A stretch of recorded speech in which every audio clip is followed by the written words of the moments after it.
ওম নমঃ ভগবতে বাসুদেবায়। জয় শ্রীকৃষ্ণ। রাধে রাধে। আজ 8ই জ্যৈষ্ঠ, 23শে মে শুক্রবার।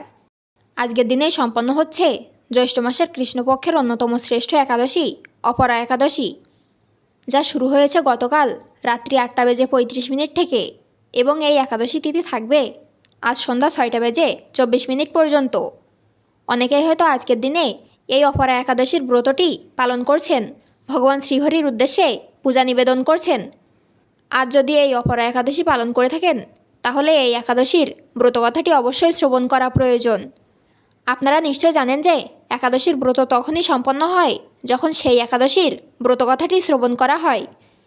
বলা হয়, কোনো ব্যক্তি যদি কোনো কারণে একাদশীর ব্রত পালন করতে নাও পারেন, তাহলে তিনি যদি উক্ত একাদশীর দিন সেই একাদশীর ব্রতকথাটি শ্রবণ করে ভগবান শ্রীহরির উদ্দেশ্যে একটি প্রদীপ প্রজ্বলন করতে পারেন, তাতেও সেই ব্রতের পুণ্যফল অনেকাংশে লাভ করা যায়। এই অপরা একাদশীর ব্রত যিনি বা যারা পালন করে থাকেন, ভগবান শ্রীবিষ্ণুর অপার কৃপা লাভ করতে তারা সক্ষম হন। যেহেতু এই ব্রত পালনে অপার সুখ সমৃদ্ধি এবং ঐশ্বর্য লাভ করা যায়, সেই কারণে এই একাদশীকে অপরা একাদশী বলা হয়। আশা করি জ্যৈষ্ঠ মাসের এই কৃষ্ণপক্ষের অপরা একাদশীর ব্রতকথাটি শ্রবণ করে আপনাদের ভালো লাগবে। শুরু করছি অপরা একাদশীর ব্রতকথা। মহারাজ যুধিষ্ঠির শ্রীকৃষ্ণকে বললেন, হে কৃষ্ণ, জ্যৈষ্ঠ মাসের কৃষ্ণপক্ষী একাদশীর নাম কি এবং তার মাহাত্ম্যই বা কী আমি শুনতে ইচ্ছা করি। আপনি অনুগ্রহ করে তা বর্ণনা করুন। শ্রীকৃষ্ণ বললেন, হে মহারাজ, মানুষের মঙ্গলের জন্য আপনি খুব ভালো প্রশ্ন করেছেন। বহু পুণ্য প্রদানকারী, মহাপাপ বিনাশকারী এবং পুত্রদানকারী এই একাদশী অপরা নামে খ্যাত। এই ব্রত পালনকারী ব্যক্তি জগতে প্রসিদ্ধি লাভ করে। ব্রহ্মহত্যা, গোহত্যা, ভ্রূণহত্যা, পরনিন্দা, পরস্ত্রীগমন, মিথ্যা ভাষণ প্রভৃতি গুরুতর পাপ এই ব্রত পালনে নষ্ট হয়ে যায়। যারা মিথ্যা সাক্ষ্যদান করে, ওজন বিষয়ে ছলনা করে, শাস্ত্রের মিথ্যা ব্যাখ্যা প্রদান করে, জ্যোতিষীদের মিথ্যা গণন ও মিথ্যা চিকিৎসায় রত থাকে, তারা সকলেই নরক যন্ত্রণা ভোগ করে। এই সমস্ত ব্যক্তিরাও যদি এই ব্রত পালন করে, তবে তার সমস্ত পাপ থেকে মুক্ত হয়। ক্ষত্রিয় যদি স্বধর্ম ত্যাগ করে যুদ্ধক্ষেত্র থেকে পালিয়ে যায়, তবে সে ঘোরতর নরকগামী হয়। কিন্তু সেও এই ব্রত পালনে মুক্ত হয়ে স্বর্গগতি লাভ করে।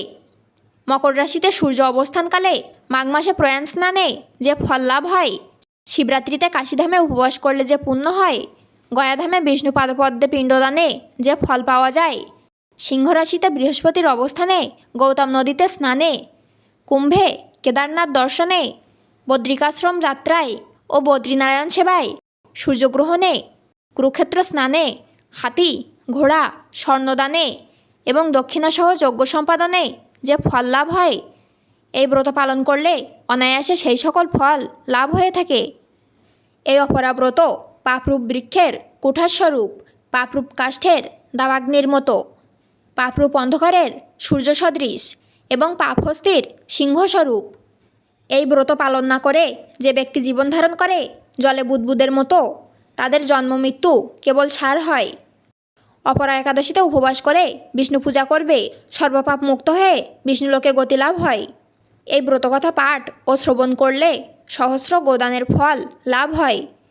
ব্রহ্মাণ্ড পুরাণে এই ব্রত মাহাত্ম্য বর্ণনা করা হয়েছে।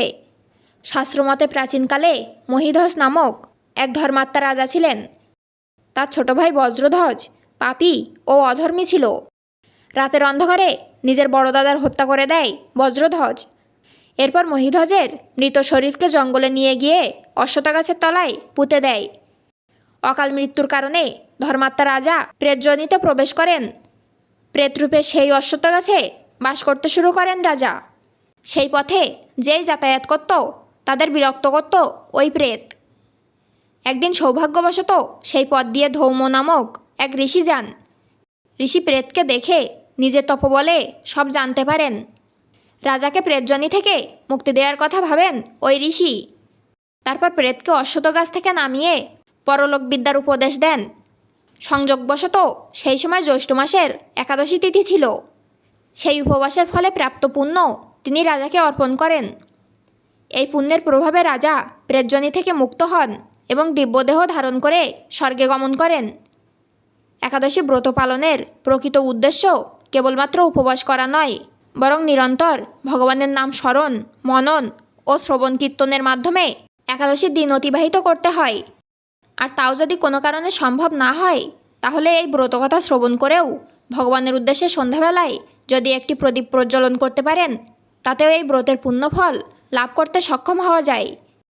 তবে এই বিষয়টি সর্বদাই মাথায় রাখতে হবে যে আজকের দিনে পরনিন্দা, পরচর্চা, মিথ্যা ভাষণ, ক্রোধ, দুরাচার এই সমস্ত কিছু থেকে বিরত থাকার কথা বলা হয়। আশা করি এই একাদশীর ব্রতকথাটি শ্রবণ করে আপনাদের ভালো লেগেছে। ভালো লাগলে লাইক করবেন, পারলে শেয়ার করবেন। সকলেই ভালো থাকুন, সুস্থ থাকুন এই কামনা করে আজকের মতো ভিডিওটি এখানেই শেষ করলাম। ঈশ্বর আপনার মঙ্গল করুক। জয় শ্রীকৃষ্ণ। রাধে রাধে।